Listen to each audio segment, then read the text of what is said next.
Okay, we're here with artist Michael X. Rose on September 3rd, 2011 for the opening of his art show at the Lovebird Studios in Rosendale. Tell us about your exhibit today. Not much to say. A lot of new work over here, brand new. We're zombies. Mm-hmm. Zombie Nazis. Everybody knows that his middle name does not begin with X. Okay, so we got zombie Nazis, and Yeah. what's it all about? It's like the Amazon women. Amazon women. Okay, and I can't say what it's all about, but a lot of it's about like It starts with this one, the Bacchanalia. Really, that's where it starts. which one is that? This one with the fountain. It's a kind of a painting that they used to call the Feast of Venus, where they would take a statue of Venus and decorate it with flowers and have like a party and satyrs and stuff. And I was working with a lot of like Maenads and Garden of Eden type of things, like from Rubens, and then but also I was painting like anarchists and Bolsheviks and like war things, and then I just got the idea to combine those two types of paintings. Like I thought, like how could I get like some people like nudes mixed with like war. So and where do the Nazi zombies fit into all this? to me, they were the worst.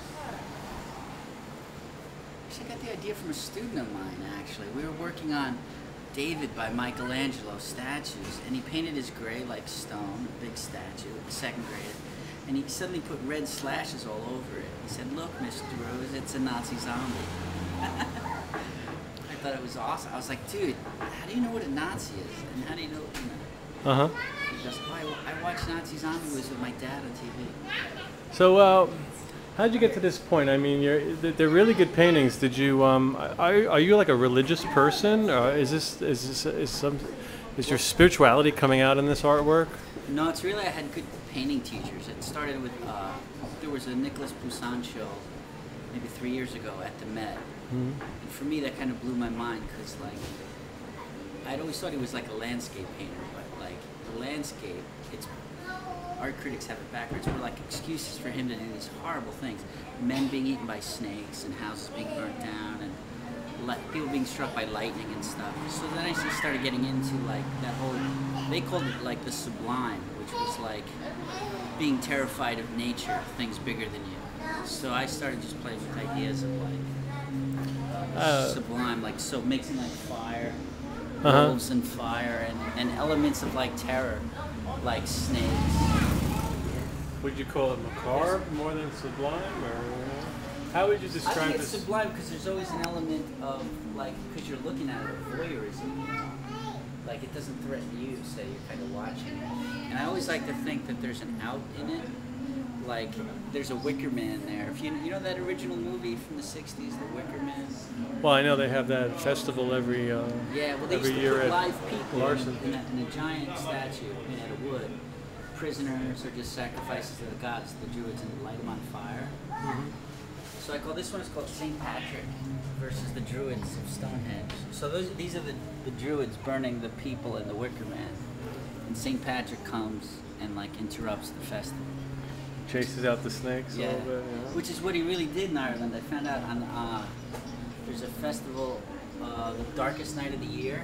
Yeah. He lit like an Easter fire like 2 hours before the Druids lit their fire, and they were really mad. They sent people to kill him.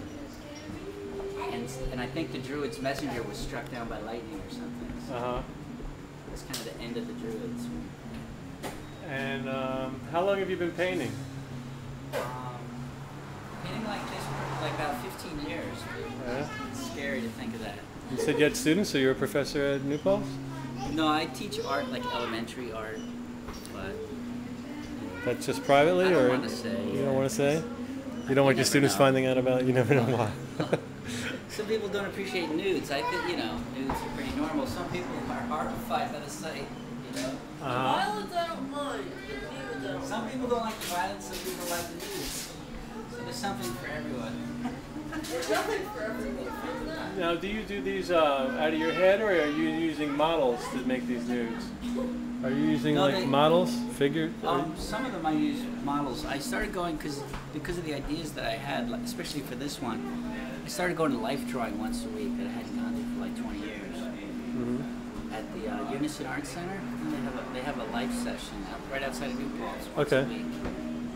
Because you'd be surprised how rusty you can get, you know. And you studied art yourself? Yeah, I went to Pratt in the late 80s. So you come from New York City? Yeah, since What borough did you grow up in? Brooklyn, where Pratt is, like Greenpoint. Okay. That's where I met my wife, who's here. And you moved upstate recently? In or- 2000. Okay, so about 11 years ago. Yeah. And you've been in New Paltz. 2000 makes it easy to remember. Yeah, I was teaching art in New York City Board of Ed, which is like, I did a couple of years doing that. It's a little rough. It's crazy. Yeah. Like 40 kids at a time, you know. And they don't even give you chalk or anything. It's They don't give you chalk, so what do you? nothing. You have to steal chalk? You have to steal everything. Or buy yourself. That's pretty funny.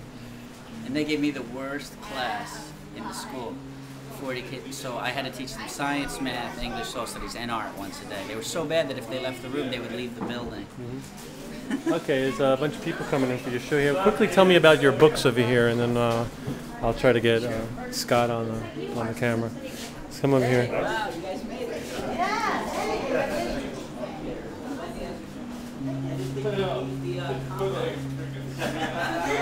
I rolled up there. I was going to kill some time. Oh, yeah.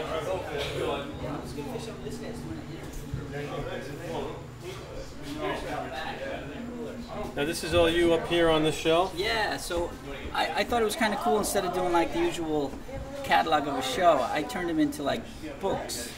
Almost like a little comic book almost. Right, exactly like a comic book, like a fictional.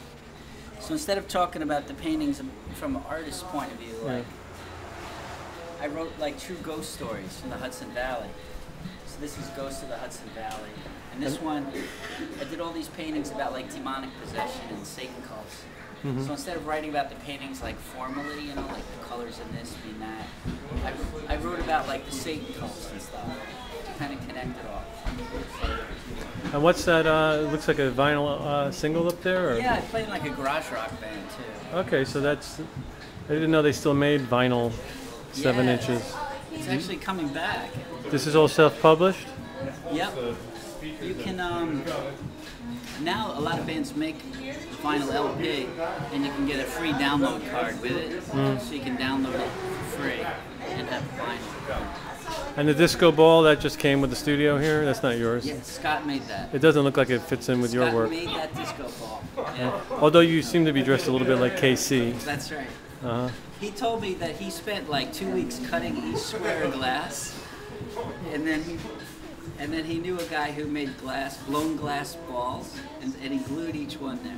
Oh, there's a glass studio right down the block, I think, in the bell tower, right? People offer to buy that from him, but he says he won't sell it because he's attached to it. And it's amazing. It looks just like an ordinary kitschy disco ball. But it's not. It's not. Wonder what's... There's someone's soul is trapped inside. The soul's Okay. See, when you play this on the turntable, it turns pink. You It get does? dizzy. The red and the white mix, they blend, you know? And did you design that yourself? Yeah. So how did you figure that out? I planned that ahead. Like, Lots of airplane glue in the 80s? Or? you ever saw that? Yeah. That's a photo of the band on the back. Have you seen the new Planet of the Apes? I can't because the old ones are so good. I'm a big Charlton Heston fan, you know? I downloaded it, but I haven't seen it yet. Maybe I'll watch it. Do you and go like his through it. apocalyptic movies like Soylent Green, you know, Omega Man? Well, I like the end of Soylent Green. That's definitely a cathartic moment for me. Soylent Green is people. Yeah, we there was a skit on Saturday Night Live in the, I think in the early to mid '90s that made me laugh a lot when they were making fun of Soylent Green. But you know, we're not there yet, but I think we're getting pretty close. You know, with the natural disasters, I think eventually. Great movie though, you know. Like, that's why I get a lot of inspiration from those movies, horror novels, horror movies. I think I was a big fan of Catherine Ross back in my adolescence, and I think she's in there, I right? don't know, is she a writer? Catherine Ross was the brunette in that movie? Pretty sure. The African American with the afro? No. It's been a long time. It's been a real long time. I know. I saw Omega Man like a year Now, ago. how'd you wind up here at Lovebird? Do you know the people here? Yeah, I met Scott at. We had a booth in an art fair, Fountain Art Fair, during Armor Week in New York. And I'm hanging out with Scott. He's a great guy, and he goes, "Oh, I'm from Rosendale, New York." And I was like, "Get out of here! I live in Walk Hill." You know. I thought you lived in New Paltz. Well, I live outside of New Paltz. Okay. I don't live in Walk Hill either. I live. Technically, it's called Brunswick. It's like a deli. I know where Brunswick is. That's yeah. where I live. It's Yeah. So you were a little bit trapped there for the hurricane for a couple of days. I'm okay though, because my house. This is true. The oldest wooden building in Ulster County, the oldest wooden house, 1675. So it's built like on a hill. Yeah, they were a little smart back then. I think they. Right up near the road, The roads, if you ever notice, old roads follow kind of like a ridge line. So it's kind of. So I was like, we lost power, but I didn't get flooded. And you got a website there? I do. What's the name of the website? MichaelXRose.com. .com? That's easy to remember. Yeah, it's easy. It's just my name. Uh-huh. But it's kind of like a museum. Like I try to keep everything up there. I finally learned how to update it myself. So okay, I'm like, well, he's on the phone now. I guess I can't segue into it. I'll have to stop. You could talk to his brother, Al, maybe. Yes, is Al like a partner in crime here? Or? Al Ackerman. He helps him hang the art and stuff. Well, I'm gonna just try to segue over here. No, Look at that. Now that's a real art opening. I did make that bread myself. You did? Yes, I did. Okay. From scratch. Now we're getting I really grew corny these here. grapes, too. You grew these grapes? Literally. It looks great. This is actually better than most art openings in the city where you have really lousy vittles. And These are Concord grapes. ruffled potato chips. Parts was just crazy activity. Okay, let me thank you very much, No, Michael. I thank you, appreciate it. And I'll send you an email from your website about Really where you can get this YouTube video, okay? composed.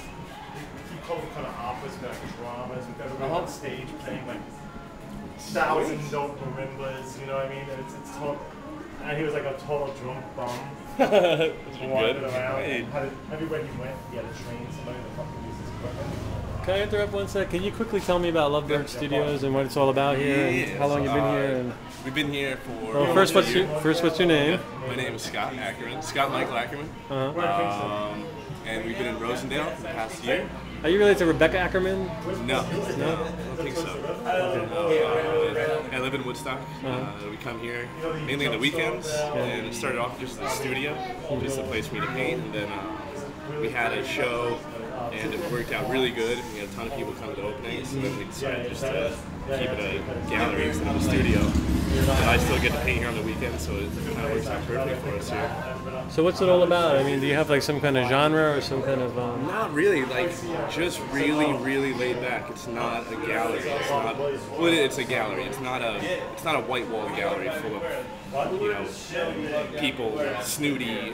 We really like the laid back atmosphere. It's not highfalutin. Outsider, or yeah, it's very, very relaxed. Sometimes we have a show once a month. Sometimes every 2 months. It's really easy going here.